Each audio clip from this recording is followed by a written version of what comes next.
Welcome, everybody, to If I May, a podcast with me, Nick, an average guy, along with my two above-average friends, Brent and Kyle. We're going to talk about stuff while interrupting as politely as possible. This is episode 37. Wow, look at us go. With that, let's get going. We have some guests with us today, two fine educators in the U.S. here who will... Educated educators. Educated educators. I'm told in order to educate, you need to be educated. Although learning a little bit about my father's growing up in a small town, maybe not always the truth on that one. But with that, let's start with our first guest, Kristen. We'll put age before beauty. Kristen, can you introduce yourself just a little bit? Hi, I'm Kristen. I'm a third grade teacher in the middle of nowhere, Minnesota, and I'm Brent's sister. Hello, Kristen, Brent's sister. Is this like an AA meeting? Like, hello, Kristen. Hello, Kristen. I mean, welcome. Whatever we want it to be, as long as we can interrupt each other as politely as possible. That is the joy of podcasting. We have complete control. Complete control and the ability to hit reset if things get a little messy from time to time. If this goes downhill too quick, we'll just start it over. So, yeah, let's just keep it rolling. We also got my wife, Juliana, who can talk about herself. Hi, I'm Juliana. I teach 6th through 12th grade PE and health up in a little mountain town in Colorado. And she started coaching today, and so her voice is like starting to go. Yeah, I just started coaching girls soccer, so kind of gone. So, wait, in the mountains, do the balls get kicked further? That's not how physics works. I think that's exactly how physics works. No, Because the air is less dense. The balls do not go further. It should. No. Statistically, Denver punters have the highest punting. Now, if I may, yes, punters and field goal kickers typically set records in Denver, as it is the, I believe it's the Mile High City, is my understanding. I don't know if it's actually 5,800 something feet. It's plastered all over the stadium. And we're about almost 4,000 feet higher than that. So your balls probably go everywhere. They don't go anywhere. So Juliana's high all the time at school. Don't say That's that. how it works, right? Well, you're like 8,000 some feet up. I'm going to get fired tomorrow. Because you were high. At least we'll have one listener. Wow. The principal who... This is an extra listener. First and only time listening. Cool. Kristen, so, wait. Are we going Juliana or Kristen first with questions? Okay. This is a free-for-all. Go, Brent. All right. Kristen, you teach... what's your situation like? You're not high in the mountains, I assume. Not in Minnesota, at least. Yeah, I'm in southern Minnesota in a school district that's not too big, but it is charming and full of snow. So what does charming mean? Yeah, is that like it's kind of meh? Is that I mean, I'd say it's getting smaller by the day. Its Shopko is closing down now, so now our clothing and that's a big deal. Department store is now Walmart. So are you living down there as well? Yeah, I live really close to the school. It's actually just across the field, so at least the location is convenient.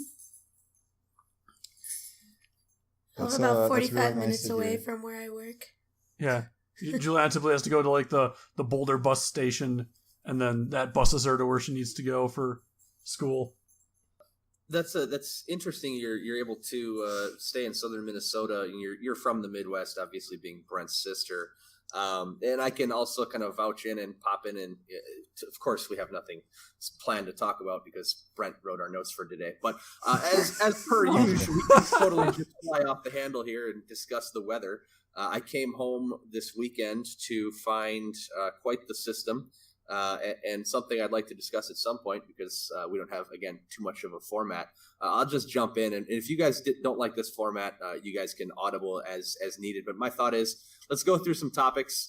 Let's have them chime in the same way that we would chime in. And then we can throw in little bios and tangents as needed or desired on their end. Would that work?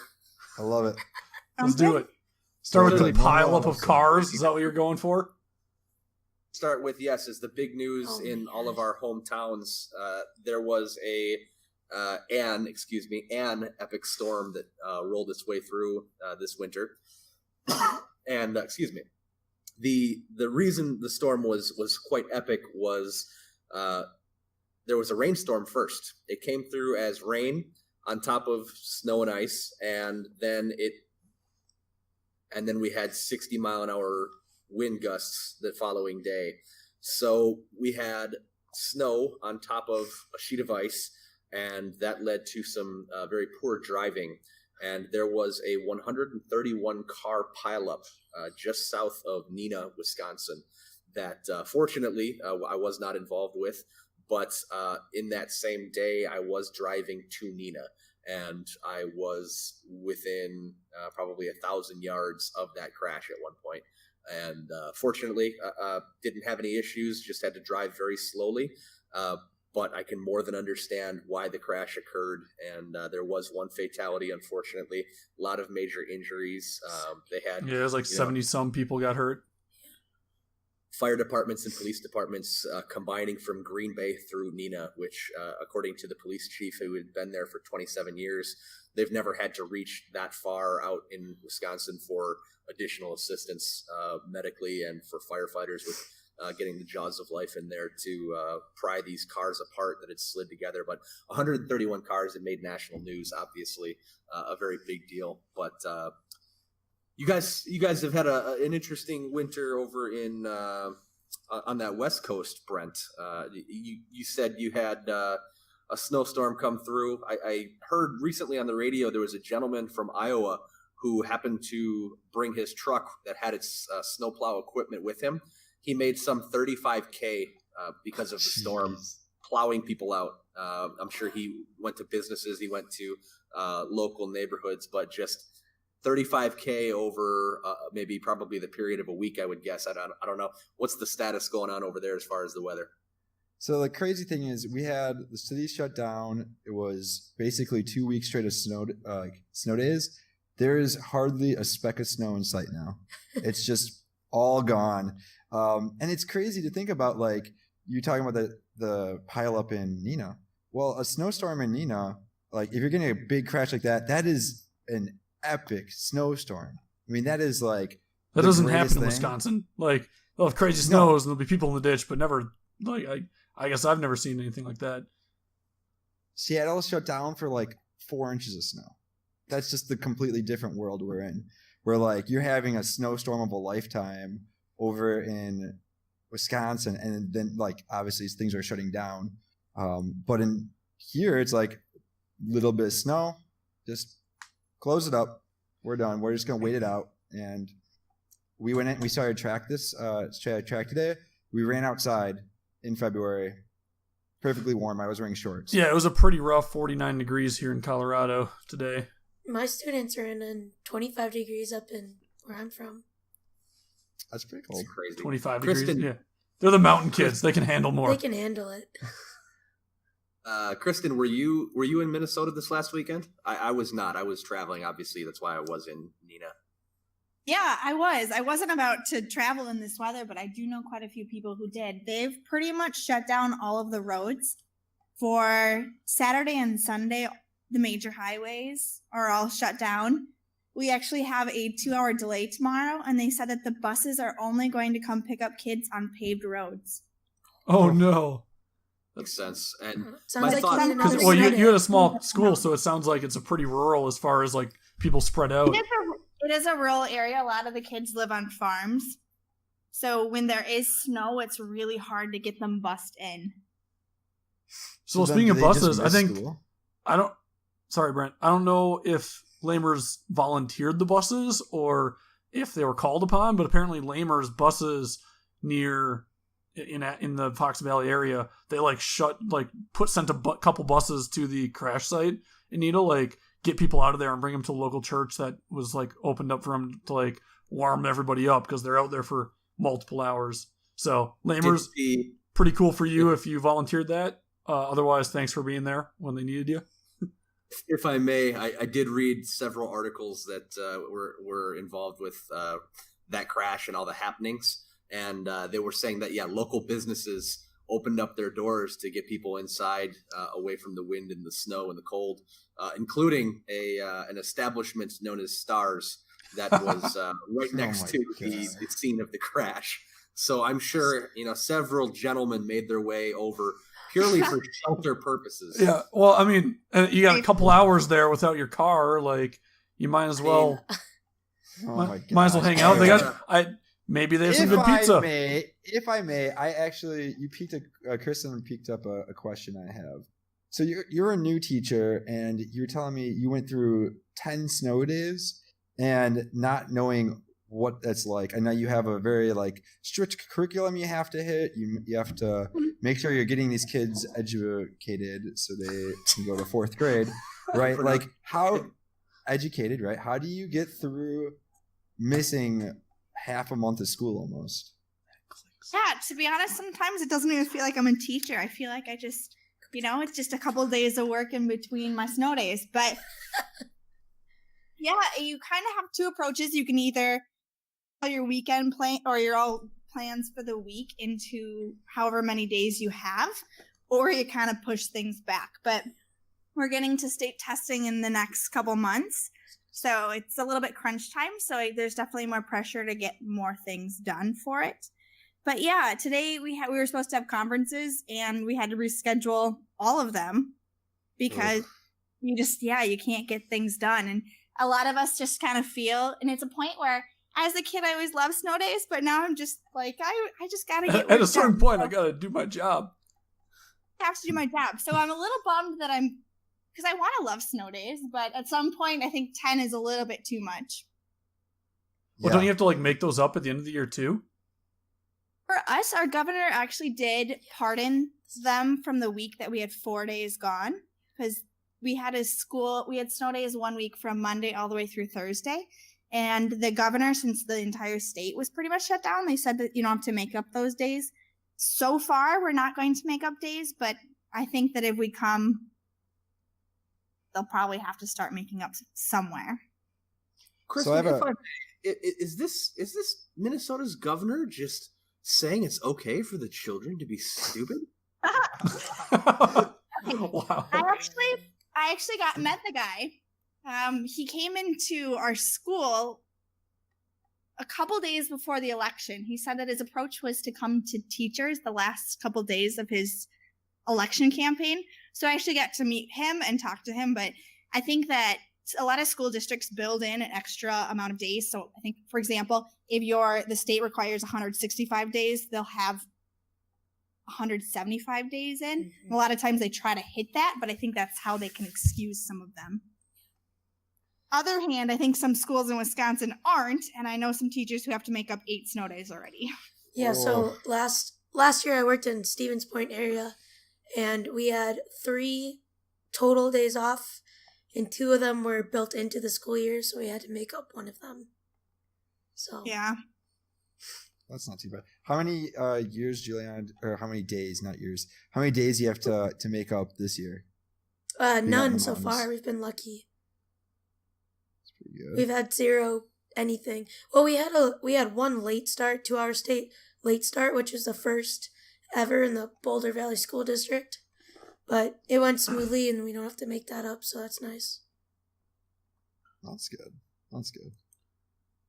All right. Well, I think this would be a good switch because we've been talking about the cold. I just got some news of spring beyond just track starting. I have some nature news. Some nature news. It's time for the nature news of the week.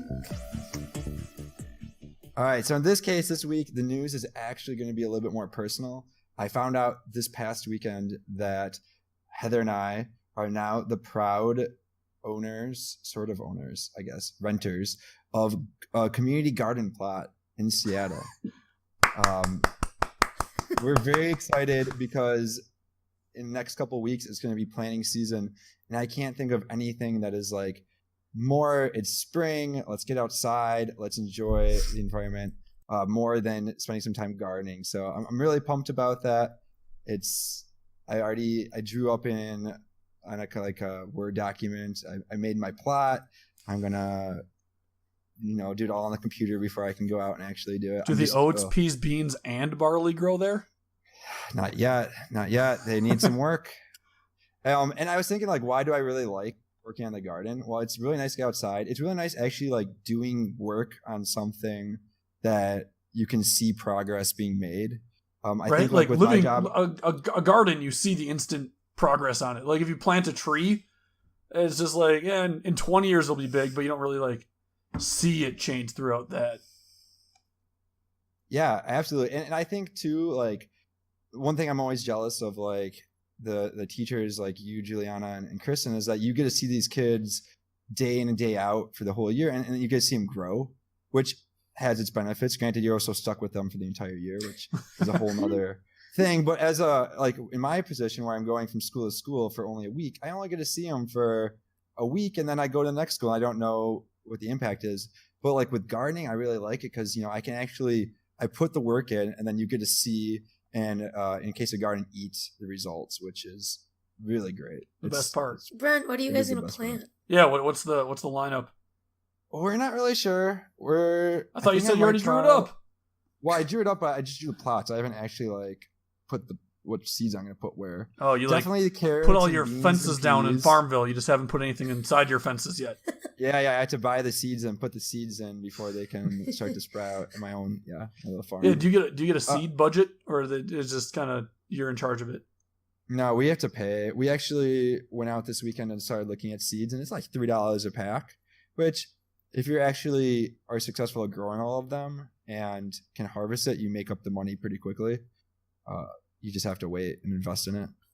I was thinking probably doing this year squash, peas, onions, beans, tomatoes. I heard tomatoes go really well in Washington. And then I don't know what else. I'm gonna have to look and see what we want, because there's a lot of things you can grow. Like you could grow kale, which like if you don't want kale, should you grow it? Like, I grew all these kale. I don't really like kale, but I grew them. I grew them real good. How are you gonna keep the bunnies away? I feel like kale is one of those things that people only eat to say that they eat kale. Yes. Or they can say, I put kale in my smoothie. Like, come on. Full disclosure, not sure what kale is. Really? It's a leafy, it's like, doesn't taste it's good. sort of like a beet, but you don't eat the root part. You actually eat the greens of it. It's pretty gross, I think. I don't know. It's cool though, because living in an apartment, you don't have a yard really. You just have the 4 walls or whatever, where being able to have a garden plot, it's kind of like, hey, I have a little bit of like land, a little bit of space that's my own in this town. So I'm really pumped about that too. It's like a feeling of I actually have like a little yard, except for it's. So I just looked up kale, and it's like halfway between lettuce and broccoli. That's what kale is.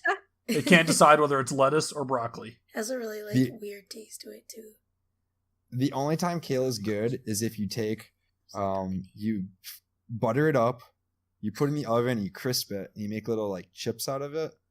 Not healthy, ruins the whole purpose of eating kale in the first place. But it's pretty tasty. Kale chips are the only way to go. As long as you add a ton of stuff to it, it's delicious. It's like not cucumber, celery. It's like not many people like just celery, but throw some peanut butter and some raisins, make yourself some ants on the log. Thing's fantastic. So I actually have a question for Nick here. You actually have a yard. You're the only one of us that has a yard.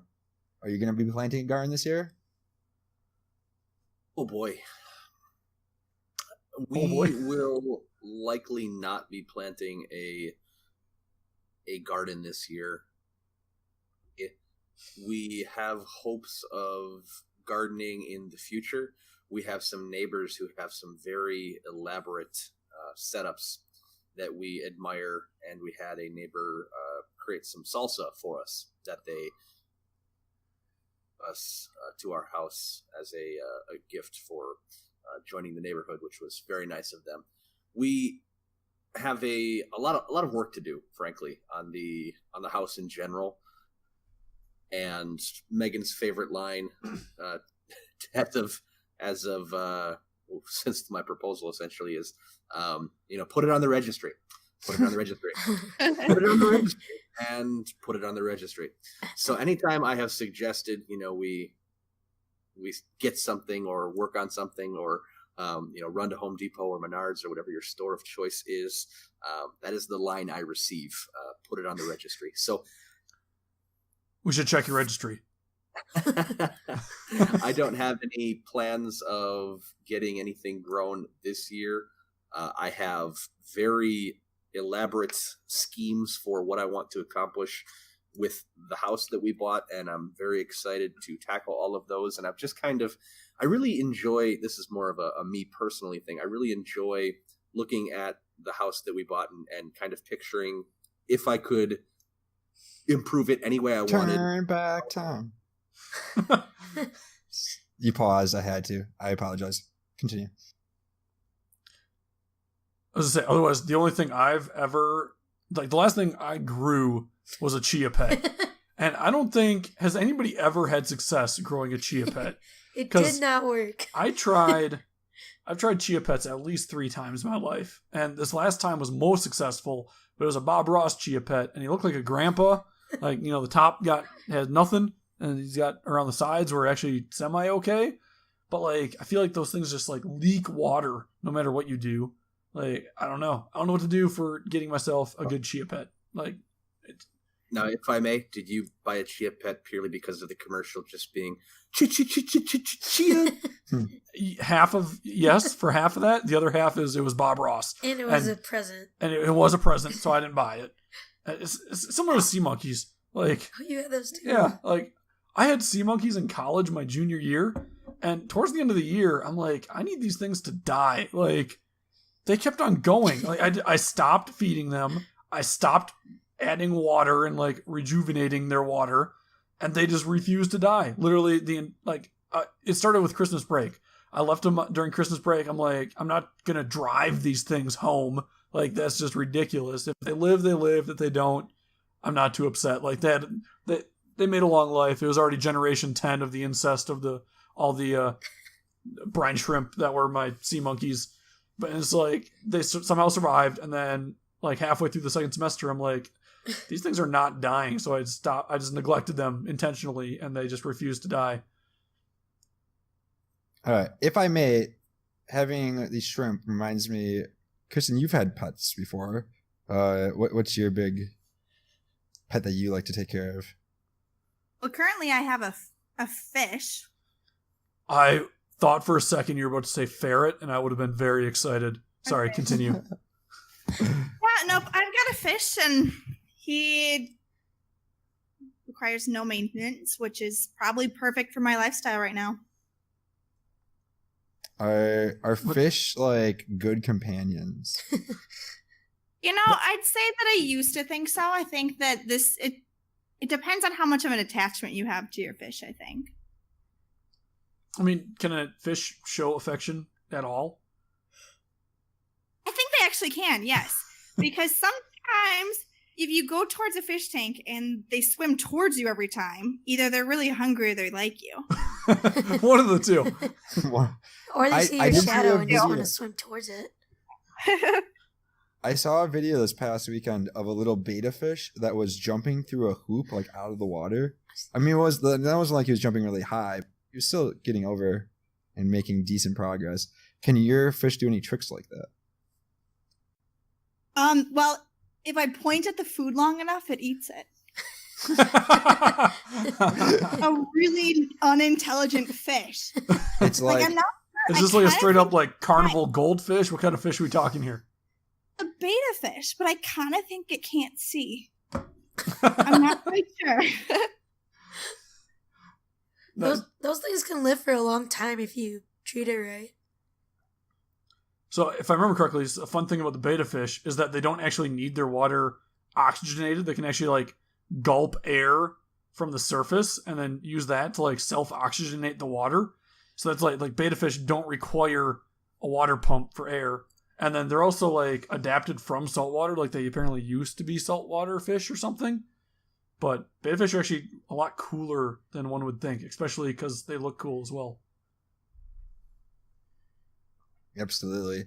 And it's the males that have the cool colorations and colors. The females are actually pretty drab and boring. But if you have a female in the tank next to the male, that male starts to show off, and I thought that was You bad. feel kinda I thought bad they like for them, smack yeah. themselves into the glass until they die or something. yeah, it's sort of a cruel thing to do, but you get a nice little show for a little bit. So that's the Um, nature person. No, I'm Yeah, just they have saying, beta like, you fish fight obviously at each won't other. It's do that. fine. I was just saying, if you're what I've heard, that's what I've heard.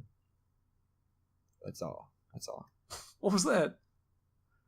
All right. So with that, soccer starting. How's that going? It's going good. I think we'll have about 13 girls. So I teach at a really small school, and it's 6th through 12th grade, so we're really lucky if we can even field a team. So if we can have 2 subs, we will take it. Wow. 2 whole subs. So does high school still have the same like rule where once you're subbed out you can't go back in? Nope, that's only like certain club games and professional and college games. I feel like it's a weird rule. Be like, no, once you're out, you're just done. I don't know. The way it goes. You know what? With the amount of running, it sounds like these girls are gonna have to do. They'd probably be really good at cross country. Just Yeah, so it's funny. It's funny that you say that. So we had last year we had one of our sophomores win state as obviously a Jeez. sophomore for girls cross country, and this year I think our girls cross country team as a whole took 8th, and then some of them individually took 2nd or 3rd. So they are up at high elevation, and when they come down to Boulder and they compete, it's so Just easy for easy them. mode. It's just easy for them. I wonder if the worst team in Colorado went to like Seattle where it's at sea level, or it would like Florida, even better, where it's like the whole thing is completely flat at sea level, how bad they would just crush them. I don't know. It depends how bad they are. There's some really bad teams out there. I don't where know, they Brent. just have- I guess what's the elevation differential in being able to run fast? The training definitely makes a difference. I have a book that has all the information, so I haven't committed any of that to memory, but it's generally recommended you go up, you train in altitude for like a couple weeks, you go back down to to sea level, you run, you say, wow, I actually am really good. You go back up to altitude and you just kind of keep doing that cycling. If you were to train as like I really want to hit my goals. Like an Olympic athlete kind of thing, or like high end athlete. Yeah, it's like you go down, you run for a while, you get acclimated, then you like go back and just say like, wow, it actually is making a huge difference that I'm up in altitude, for like the mental aspect of it, and you just keep going back and forth. Well, like our Like, kids can that's run recommended. forever, and like cross country, track, soccer, like you name it, they can just run. They might not be crazy super talented in certain sports and have less people than we should. But if you tell them to run, they're pretty good. Oh, If I so may, oh, if, go ahead. if I Nick. may, Juliana, I believe we had a discussion, not you and I, obviously, but Brent, Kyle, and I, in a prior episode a couple weeks back where we were talking about coaching. And one of the things we got into with coaching, and specifically, I believe it was in the context of esports and gaming. Oh, yeah. Team coaches. But we got into the qualifications. So can you give us your qualifications for being a coach? I guess with that, one of the other things we were talking about was like how to coach a sport you don't even know, or like as a brand new sport. Oh, great, because I did that this year. Yeah, go. I I don't want to say suckered in, but I did get suckered in to being the head coach of our girls' volleyball team. And I don't play volleyball, And if you don't know Juliana, she is not even 5 foot. not even 5 foot. Like obviously I coach or I teach PE, so I knew the basics, but I never played competitively. So I didn't know the different ways to hit or the different rotations or really anything like that. And so I kind of took it in a lot of YouTube videos and a lot of talking to my players about what they wanted to get better in. And we went like 4-15, But you have to understand that we are in like one of the toughest conferences in all of Colorado. Yeah, you have no JV team. Yeah, I did. Not, I mean, you did, but I you did. like rotated. But in. we are so small that some of my JV girls played on varsity and vice versa. Basically, I kind of it was more about team chemistry and respect for one another and just the ability to also have fun. Because I know these girls aren't going to go play in college. That's not their goal. But if I can create a good team chemistry where they feel good about themselves every day after practice and learn something new, and my captains brought something new to the table every day, that was my goal. And at the end of the year, it was pretty cool because a lot of my kids had a really good time and they want to come back next year and play. And really for them, it wasn't about winning. It was just about building that team spirit and getting to know some of their classmates in a better way. If I may, I find that's actually a really interesting point, because I think Nick might have been last week when we were talking about this, was like, you really go in and you just try and fix everything else. Like, you work on the team chemistry, the team culture, the mental side of it, and especially if it's something that you don't necessarily know a lot about the actual specifics of it. And it's really interesting to hear an example of something like that. You pretty much agreed with what Nick was going after. So kudos to you, Nick, on that. So Kristen, go ahead. If I may, I actually have a friend who's doing the same thing as you were talking about, Juliana. He has zero experience at swimming and actually became the head varsity coach of the boys swim team. If I may, real quick, can he swim? No. Really? Yeah, swim like, either, but I can so coach he swimming. became the coach. The district has gone through he's the third head coach in 3 years. Oh no. Wow. Has had such bad behavior issues that no one wanted to coach them. And he's been trying to become cross country and track. So he kind of wanted to get involved in coaching in the district. But yeah, sometimes during our prep, he'd Google sizes, but then he went in there having no idea what a breaststroke was even. So, Oh no. yeah, they had a team of 9 from middle school and high school combined, but Wow. I think he kind of took it as an approach of, we'll learn together, but to improve on academics and get more involved in the community and become a team. So similar to what you were talking about, Juliana. So Kristen, what's your school's like graduating class size? I actually don't know. I think, there are 100 students in my elementary school, and there are 4 elementary schools in the district. So it's got to be, the town or the city has about 18,000. So I should actually look so that there's up. probably a couple hundred in the graduating classes each year of the high school. 200, 300 each time. Yeah. We'll graduate maybe 30 kids this year.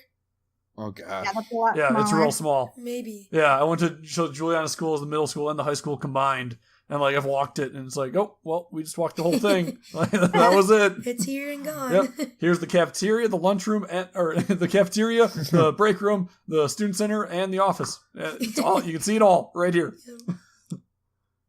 Now, Juliana, is that with the graduation rate, or is that? No. So we're the grade? smallest school in the district. BVSD has, I want to say 17 high schools, and Okay. they're all way bigger. Most of the high schools in BVSD are around 2,500. We're just really tiny. We're up in the mountain, like literally up in the mountains, and I don't know, like the thing about BVSD is that people open enroll. So if they don't want to go to that small school that I work at, they can go down into Boulder and go to other high schools if they get accepted into them. So Do you see that people do that for sports at all? Or? some do, yes, but so the kind of the cool. So I'll give you an example. We have a young man who is a freshman this year who just took second in state for wrestling, and because we don't have wrestling in high school, he went down to the nearest high school, which is Boulder High School, and just took second in state for wrestling because the high school kids can go to the nearest bigger high school and play sports for them. Oh, if they don't offer it at your school? Yeah. That That's makes kinda sense. nice. I think Actually- we kind of had that in Appleton when we were in high school, where like I think that like the girls hockey team was like all 3 high schools combined. Mm-hmm. Swimming actually was north and east. I think it still is, even to this day. Does West just have their own team, or do they just don't do it? I think No, they they have a partner huge with swimming another pool. school. I think What? they actually partner with a different school, or West Oh, has do their own they? team. Because like West, like Yeah. they have a huge swimming pool in there. They have the nicest swimming facility in like the area. Yeah, absolutely. I was thinking, Kristen, if you were to, I know it's your first year, so you're probably just like trying to swim and figure out what to do as a first year, but like, are you looking to coach in the future, or what's your thought with that? Because I know you like doing athletics and that kind of stuff. Yeah, no, I'd love to coach. I think that my ideal coaching, to be honest, would be that elementary school age soccer where they really have no idea what they're doing, but they're so cute. Like, I actually think that'd be my deal. I would love to coach. I think I would do probably a tennis or soccer would probably be my sports that I'd want to try. As a first year teacher, I couldn't imagine coaching, but I want to. So I actually have kind of a funny story. So I was out getting drinks after work with another coworker, and my boyfriend Alex was Teachers visiting don't for- go out. What are you talking about? Just Oh, not when no, the not kids at are all. there. And so he was visiting, and we were meeting up with another couple, and we ran into our principal. And Oh, boy. it was pretty, she had been there for a while, so you could tell. But she starts full on recruiting him, like saying, "Hey, so when are you gonna be done with your program? Are you looking for this job with?" And then she goes, "What would you coach?" It's like tennis. And she goes, "Would you be interested in coaching any other sports by chance?" Like full on, never having met him before, was like trying to recruit coaching for the district. So I feel like if I end up staying in that area, there'll definitely be openings. It Yeah, seems like imagine in if it's general, like- coaching is actually like. It seems like they need more teachers in general for coaching, especially at the smaller schools where there's not quite as big of a teacher pool. A lot of times what happens is like young teachers will coach, but then they'll start a family, and it's just too hard to have little Mhm. kids and then continue to coach. So you'll that's kind of how I got my coaching job right now, is because the woman who was coaching before me has 2 little kids. And when I was like, "Oh, I'd love to coach soccer," she's like, "It's all yours. Take it. Like I'll help when I can, but I need to take care of my kids." Yeah, that's the thing. Like, I didn't get back. We just started track today. I didn't get back until 6:00, and that's after being gone for like the full day work. Yep. Where it's like if I had a family, I'd get dinner on the table or make sure they did homework. Like, I don't know if I could do that and coach, unless I had support from like someone else. Yep, so I I totally left get my that. apartment this morning at 6 in the morning, and I did not get back here until about 7:30. Jeez, that's so lit. It's a long day. So Is it? one thing that Juliana and I did recently is get a membership to Costco. And like, okay, number one, they try to sell you on that like Costco premium and we'll give you a check at the end of the year, blah, blah, blah, 2% cash back. In order to make your money back, I like did the math in front of him. Like, you'd have to spend $6,000 at Costco. He didn't like that. And I was like, you have to spend $6,000 in 1 year to get this back. Like, this makes no sense. I'm like, I'm sorry, but I can do math. And then like, it took Costco, I understand the draw to the place and like, 35 minutes. I get it, but it literally took like half an hour for this guy to sign us up for membership. It's like, dude, I can, like, I don't know. He was having to fill out paperwork. Like, it's not even the guy's fault. It was literally the system's fault. They like make you fill out all this junk.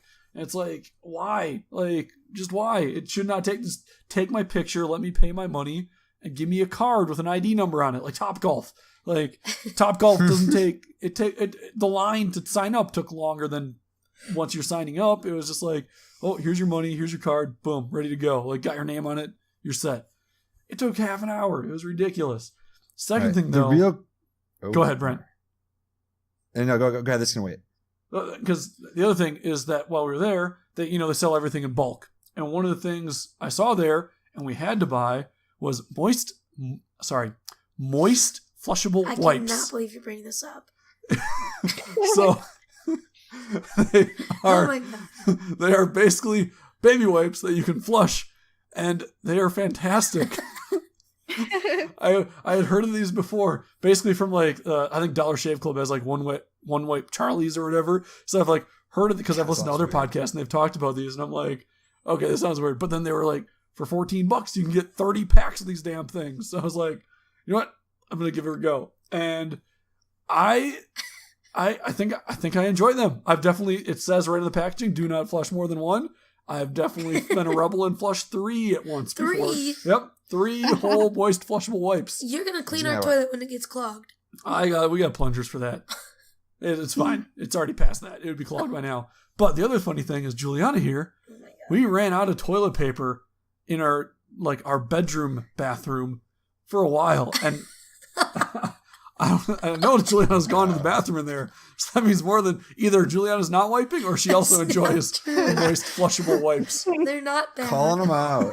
Right Not there. something I want to tell the world, but yeah. So what is it? What? They're We gotta moist know. We gotta flushable know. wipes. It's No, that sounds gross. I don't know. Your butt's not supposed to be wet. That's just what I thought about it. I thought that was gonna be a thing. Like I thought it'd be like, okay, my butt feels wet. Like it doesn't This feel ain't that right. way. it's really not bad. Like they're not that moist. They're like damp. It's not like you Yeah. have water They're not running wet. down your butt. Yeah. It's like you take a you know those like Clorox wipes that come in like the yellow and green and whatever canisters, and you peel them out and you can disinfect stuff. Like take one of those and then wring it out, and that's about like the amount of water or liquid that's in these things. Oh man. All right, I gotta go back to the Costco thing quick, just because I went to Costco last week and it was pretty fun. Did you stop at the concession stand afterwards? They have a great concession stand. It's literally the best food of all time. Seriously. I had their chicken bake for the first time. It changed my life.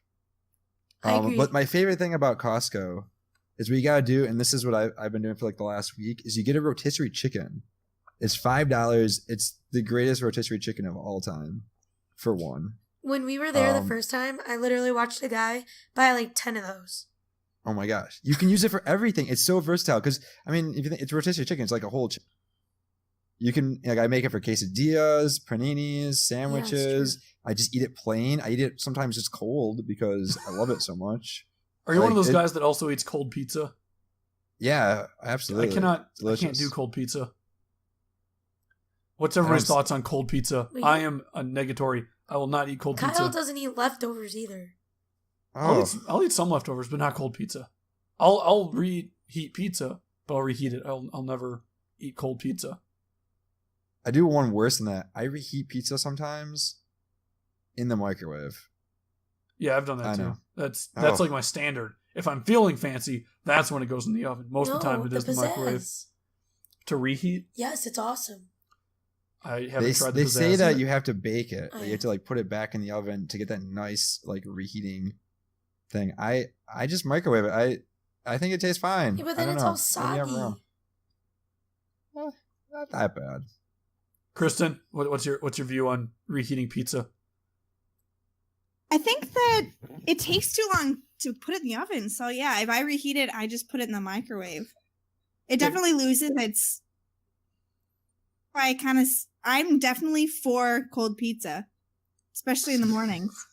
Cold pizza in the Oh. morning. Breakfast of champions. Sounds like a hangover cure. Yeah, that's a good breakfast. Nick, what's your cold pizza status? I can do it. I typically avoid it. It's if it's quick and easy and dirty, I can do it. But cold pizza is not great. As far as microwaving it, I have seen microwaves that do have a specific like pizza mode or pizza button, and they are better than those microwaves without a specific pizza button. I need a I pizza am button. I am far too impatient to actually rebake the pizza in the oven. What do you guys So- have a pizzazz? Not familiar with a pizzazz. You need to Is that a invest in pizza one of oven? those. Pizzazzes are amazing. Oh my god, you can make anything on them, really. What is a pizzazz? Explain. You really that. don't know what a pizzazz is? Okay, so Juliana, give it to us. they're literally made just for pizza, but you can make anything on them. It's basically like a heat. It's a rotating serving tray that you put your pizza on. It's like aluminum, and it's fairly thin, and then it latches onto this heater that heats from the top and the bottom in like a triangle pizza shape, you might say. So, but it's only covering like a fifth of the pizza at a time. Yeah. So the pizza slowly rotates, and there's a heater in the top and the bottom heating your pizza, and you just slowly rotate it. There's a timer at the top. You just set your timer. Typically, it takes a smidge longer than whatever the oven says, but you don't have to wait for the oven to heat up. You're just instantly starting the heating process. I mean, of the pizza. you can make like potato skins, you can make mozzarella sticks, wings, Chicken nuggets. like you name it, you can put it on French there. fries. If you're thinking like Yeah. anything you put on a cookie tray in the oven, you can put on a pizzazz. That's not bad. They're Could be pretty tater awesome. tots. And they don't take up Sounds terribly that good. much space. All right, if I may, this brings up a good thought, and I have a question for all of you. What is that one like kitchen appliance or like kitchen toy, I guess, in some cases that you can't live without? I'll start off. The George Foreman grill, so nice. It's just so much more convenient than having to go fire up the old grill outside. Warmer as well because you're inside, and it cooks the chicken or whatever you want to cook pretty well and pretty quick. So I had to go like George Foreman grill. I didn't think I'd like it, but definitely worth the purchase. Yeah, I think we had one of those on a registry, and yeah, they're definitely. We just used it. We just used it for burgers Yeah. yesterday for lunch, something like that. That's not an endorsement. I Yeah. know it is. Yeah, right. But yeah, those are super good. I'm a big fan of cups. If I don't have cups in my kitchen, I'm gonna get thirsty. So I would probably go cups because you can put most things in a cup and eat it out of a cup, even if you needed to. Like, you could put cereal in a cup and eat it out of the cup. I mean, I get most foods you could probably work in eating out of a cup. So I'm gonna go with a cup. Did you know, Kyle, on a quick cup tangent, that there's actually these brownies in the cup that they sell? So you basically can you put your brownie mix, single serving, in a cup, you put in the microwave, and it'll cook a brownie for you. That sounds awesome. That reminds me of like the microwave brownies that came in those like microwave meals. When you got like the fish stick, like when I was a kid, there was the brownie mac and cheese fish stick combo. Kids cuisine. That's where it was at. The old TV dinner. Yeah. Yes. All right, Kirsten, what do you got? What is your go-to appliance? Lately, I think it's definitely been a blender. Because you can make pretty good smoothies if you're feeling milkshakes. Ooh, homemade milkshake. Do you use one of those awesome. like real blenders or one of those like single serving blenders? Jet Bullet, Like or the whatever. Fruit Ninja Yeah. To one. be honest, the Magic Bullet was on my Christmas list for probably 3 years in a row, and I never got it. Got one for myself, so I just used one of the big ones. That's like that's an adulting thing. It's like, I want this. I can just straight up buy it if I really want to, but I suppose I should save something for my Christmas list. Right, like I might as well just use it.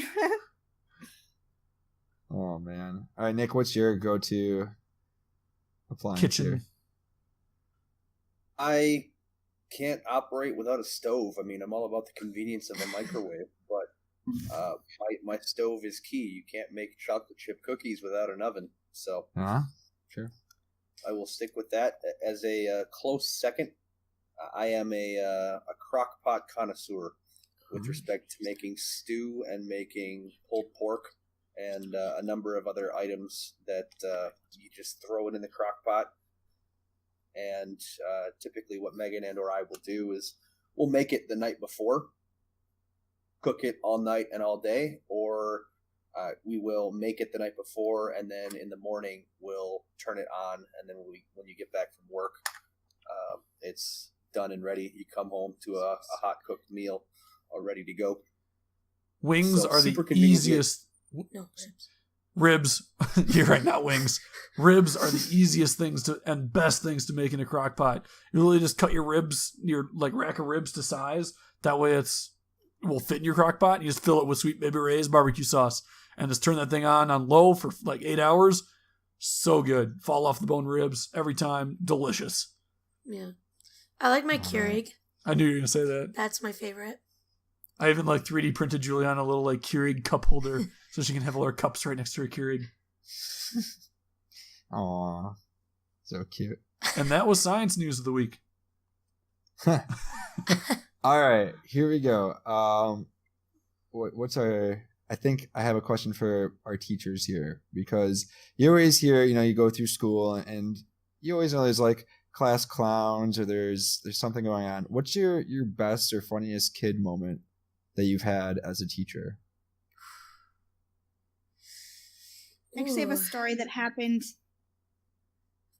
the day, actually a few weeks ago, but we're sitting and it's after recess.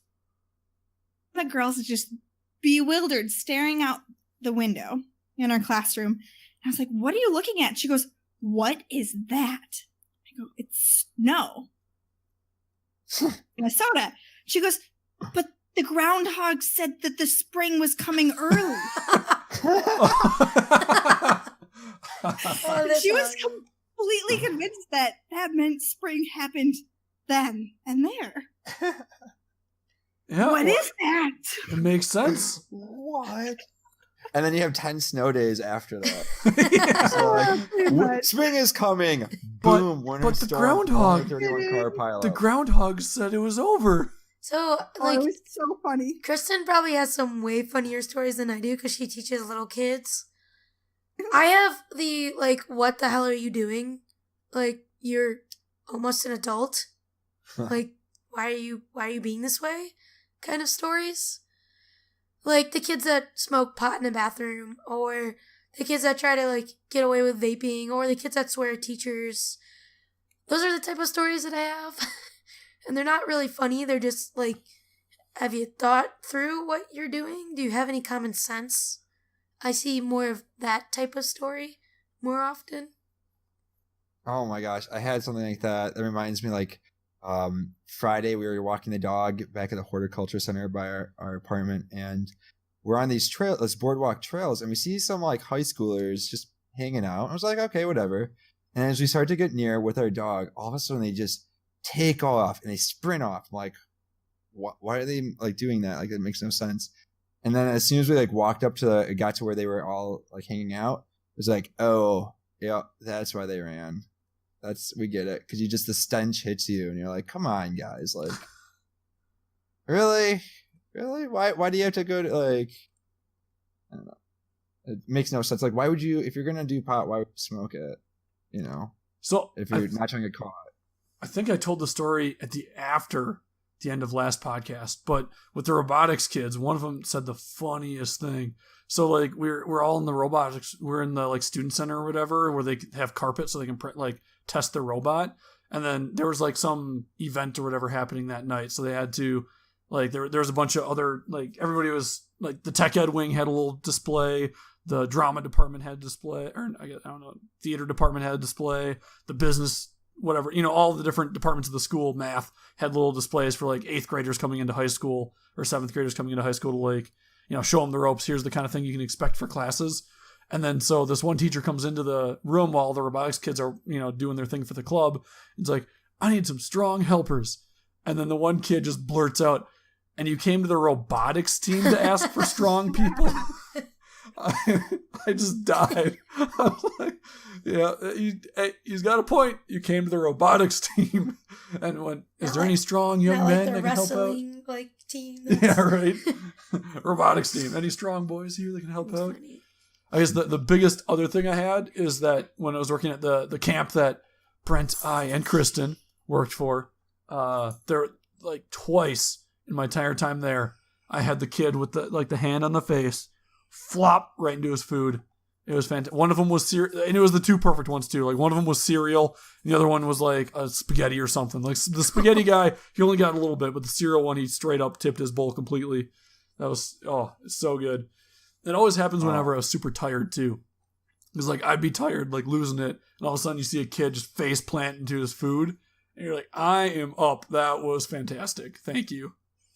I always found that if you're a camp counselor, if you're tired, whatever your campers are probably like 2 to 3 times even more tired than you are. Because at least you've been trying to like living that lifestyle for a while, where it's just a whole new world for these campers. Speaking of campers, Kristen, I know since you worked at camp, didn't you always have a kid that was pretty funny? I feel like you had a story there.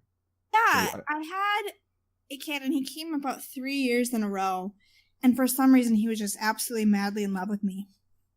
And my funniest story with him probably actually related to cereal. And one day he's holding his Fruit Loop in his hand, and he goes, "Kristen, this is you." And he smashes it. What? And he goes, "It's because I have a crush on you." Oh. If you're ever looking for a pickup line, there's a 7-year-old one for you. See this? It's you. Smash. Get it? Where is I this got a going? crush on. Oh, that's pretty good. That's classic. I had one funny kid at the waterfront that they're like standing in line, like waiting to get in, like getting the spiel, and he raises his hand. It's like, "What's up, buddy?" He's like, "I need to go to the bathroom." I'm like, "All right, go ahead," and he just starts peeing right there on the spot. Like, no, dude. Well, you told him to go ahead. Yeah. He went Okay, ahead. He just went.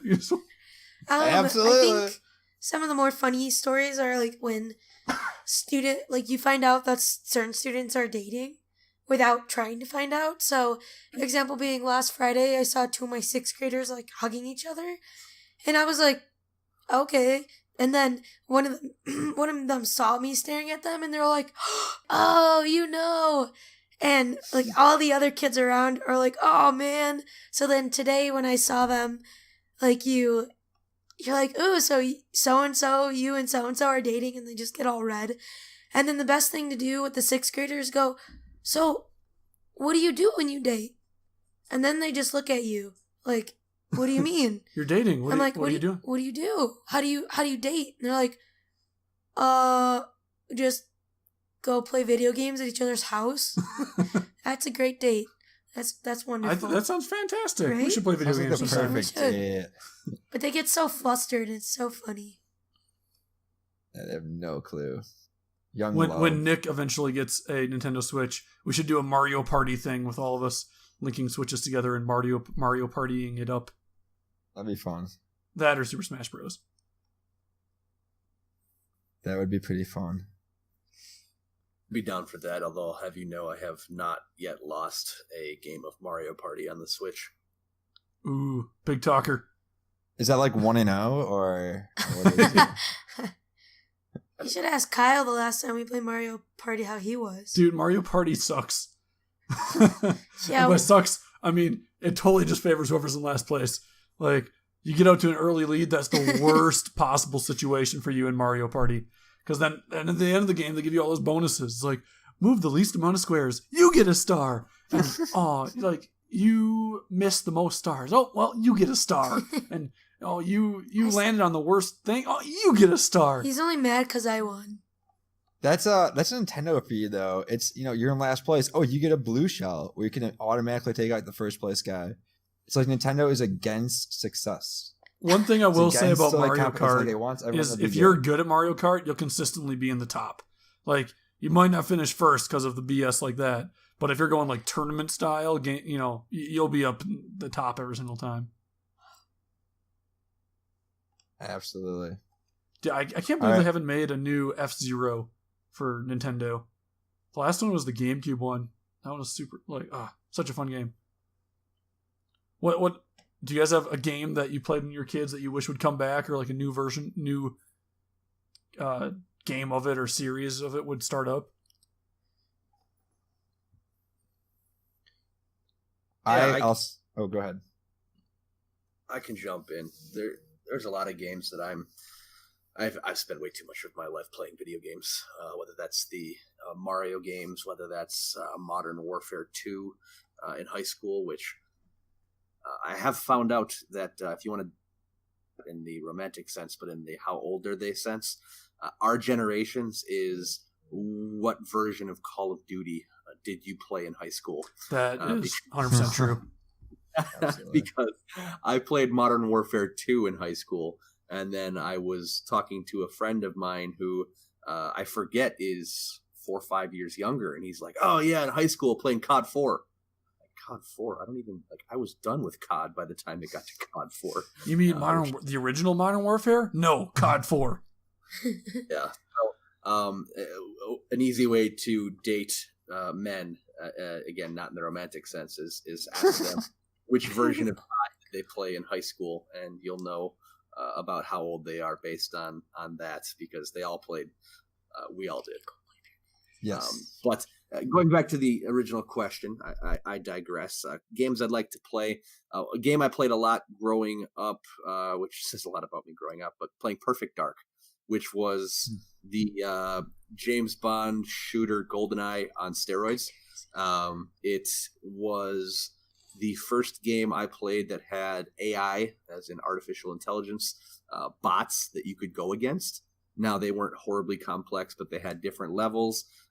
There was a cool kind of theme with aliens that wasn't too unrealistic, and it had a first-person shooter feel like 007 in GoldenEye. So it was a lot of fun. It used a lot of the same maps from GoldenEye, had a lot of the same mechanics, and I remember playing that a lot. And I did try that 2 years ago, and the graphics were so bad compared to anything modern. Well, and like the control scheme then versus now is like the control scheme for first-person shooters just wasn't figured out yet.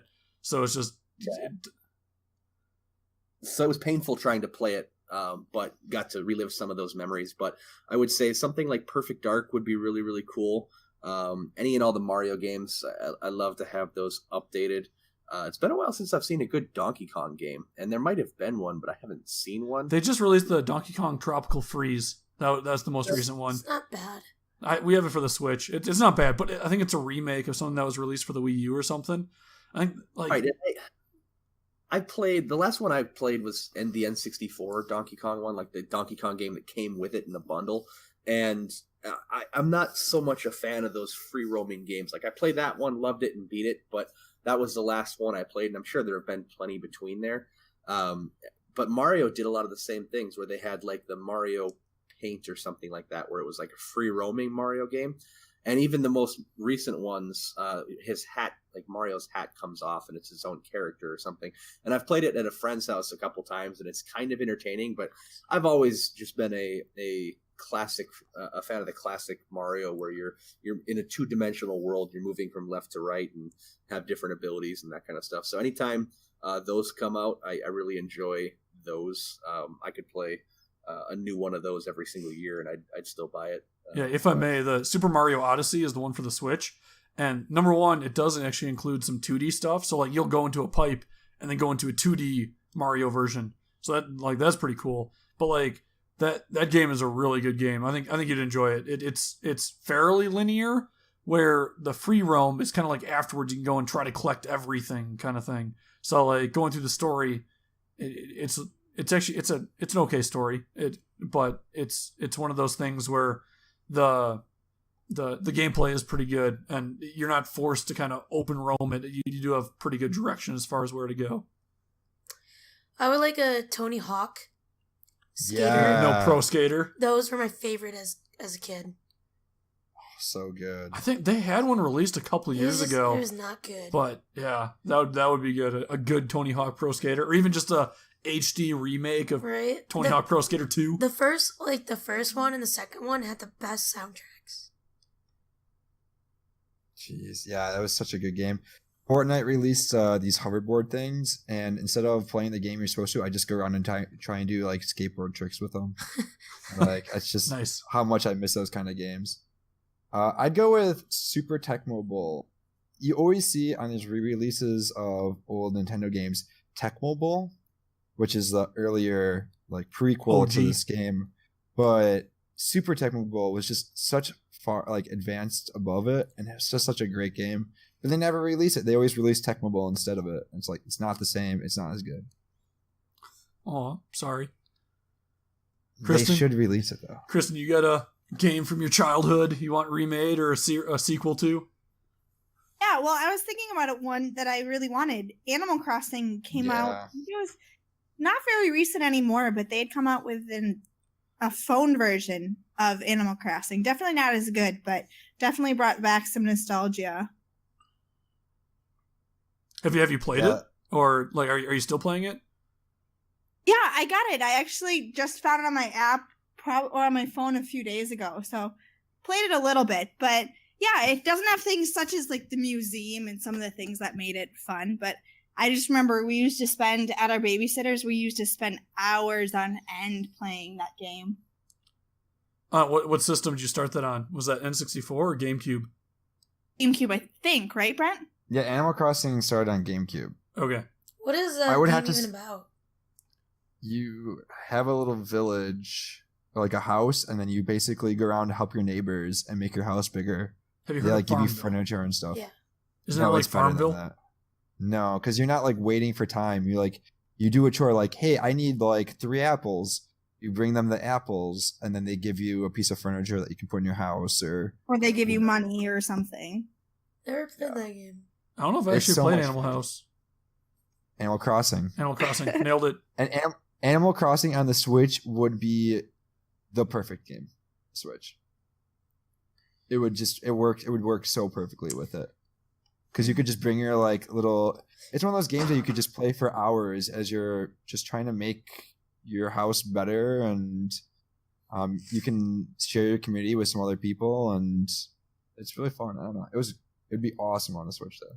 So this is not a game per se, but did you guys ever have those little like keychains? The Chia Pets? Like in Or the- no. I don't remember what they were called. What are they called? Something with a T. Tamagotchi. Oh my god, yeah, Tamagotchi. Like I wish they would remake those now because of They technology. just did. Did they? They just did. They're mini.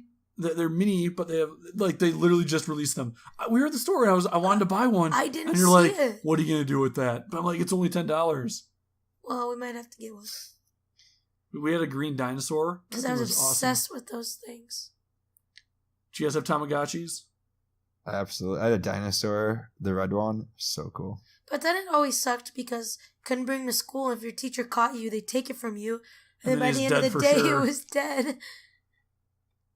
As a teacher, Kristen, would you take someone's Tamagotchi from them?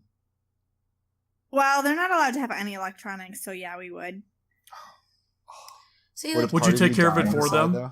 Be like, hey, bro, I've been there. I know you need this thing to live. I kept it. I fed it a couple times throughout the day. It's not doing too Picked up hot, its but it's still good coupons. for you. Like, they're doing all right, though. Yeah, just some of the things that they try to bring into school is interesting. yeah. They're What's the- really, at this age, they're really obsessed with their stuffed animals. Like, they'll have they'll be like a pajama day. Can we bring our stuffed animals? But then you also have kids who have smartphones. So it's In kind of the a third different- grade, Interesting. do any of your students have a cell phone? Yeah. There's probably about 3 or 4 of them who asked me to keep it behind my desk every day. Well, that's probably good that they like give it up, though. I mean, nowadays it's probably like their parents' old phone, right? Like, there's Maybe. no like. Right, If like, you already it have an probably old too much cell for it. phone, like why buy your kid a flip phone even when you have an old one laying around you can just give them? Right, but why does a third grader need access to the internet? I have no idea. I mean, you could like I don't know if it was our kid, we'd be blocking the internet. Like they would have calling. That's it. Right, which to be fair, some people do. But I guess a lot of times when you see a cell phone, you automatically think that it's a mini computer. It is a mini computer. But like it's for anybody, it's working that way. I had the TI-84 calculator on my phone. I don't even need to. You don't need to buy one of those calculators. To be fair, your calculator you souped up to basically be like a game 'Cause system. I like Super Mario on my T84, whatever they're called. Oh, dude, yeah. Brent and I had all. I think I got the games from somewhere. I think Brent might have gotten a couple as well. But we had like all the great games. I got my calculator right here. Let me see what else. See what I got. All I know is that we need Snood. That was it. I love that game. Snood is where it was at. That's what they should do. They should remake that game and make it cooler. Snood. There it is. Still Now in my that the calculator. Graphing calculators have more potential than ever. I still have no idea. So like my calculator at some point in time through high school got like the arrow keys and the buttons around it sticky. And I still have no idea what happened to it. Like I do not recall spilling anything on it. Probably 8 As an engineer, I'm kind of upset that my calculator has sticky button keys, arrows. First world problems. Sounds- All right. Nick, you want to close this out here quick? Certainly can. What is our closing note here? Other than, are we wrapping up with that was episode 37, or are we? Oh, here. Do we got a good got like another- teacher joke? What's a good Oh, teacher yeah. joke? Oh, jokes. A Don't good know. teacher joke. Googling. I have a joke on my mind, but not a good teacher joke. It's a joke I learned when I was pretty little. Why What's the learn it at number one school? thing that teachers will make fun of their kids for, like to each other? I don't know.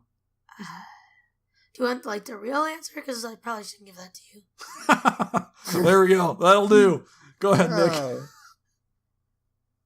Go ahead. What? Close Finish her us off. out. Oh, here's a good one. So it's a bunch of, you have to picture it because it's a comic, but you'll get it really quick. You have a bunch of kids all in like the swings right next to each other, and then there's a teacher taking the one on the end and pulling them sideways, and the caption is, "Why science teachers should not be given playground duty," because it's going to do the whole ball. Oh God. Very nice. With that, I'll finish with my own joke here. First, we'll do a clean joke, and that is simply took a bath with Bubbles. And now for the dirty joke. Bubbles is the girl next door. At any rate, that was episode 37, if I may. Hope you all enjoyed. We'll be bringing you a new episode every Thursday. If you're willing and able, we appreciate any and all support. We have some great merch. Subscribe, share, rate, review, all that lovely good stuff. I'm told we operate a Twitter from time to time if you're into such things. If you want to get in contact with us or have any questions, DM us on that Twitter I just mentioned at Zarubust, or email zarubust@gmail.com. I may respond, I may not. With that, have a great Thursday, and we'll see you next week.